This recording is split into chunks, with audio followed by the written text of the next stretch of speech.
Hello guys, welcome back to our channel.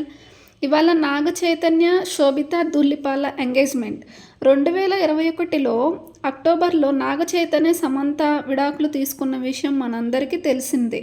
వీళ్ళిద్దరూ విడిపోయాక Naga Chaitanya and శోభిత మీద చాలా రూమర్స్ వచ్చాయి. వీళ్ళిద్దరు డేటింగ్లో ఉన్నారని, ఒకరినొకరు ఇష్టపడుతున్నారని చాలా రూమర్స్ వచ్చాయి. అయితే చాలామంది ఏమనుకున్నారు, వాటిని ఊహాగానాలు అనుకొని చాలామంది కొట్టిపారేశారనమాట. టైంలో సోషల్ మీడియాలో చాలా పుకార్లు వచ్చేసాయి, చక్కర్లు కొట్టేసింది వీళ్ళిద్దరి గురించి. శోభిత నాగ చైతన్య రిలేషన్షిప్లో ఉన్నారు అని చెప్పేసి. ఒక హోటల్లో కూడా ఇద్దరు ఉన్నారనమాట. నాగ చైతన్య చెఫ్తో ఫోటో దిగేటప్పుడు శోభిత వెనకాల కూర్చొని ఉన్న ఫోటో మనం సోషల్ మీడియాలో చూసాము ఆ టైంలో. అయితే ఇవాళ వాళ్ళిద్దరే స్వయంగా ప్రకటించారు, ఈరోజు మేము ఎంగేజ్మెంట్ చేసుకోబోతున్నాం అని చెప్పేసి. మరి ఇంకా చూద్దాం, ఈరోజు ఎంగేజ్మెంట్ చేసుకుంటారా లేదా, ఎంతవరకు నిజం అనేది.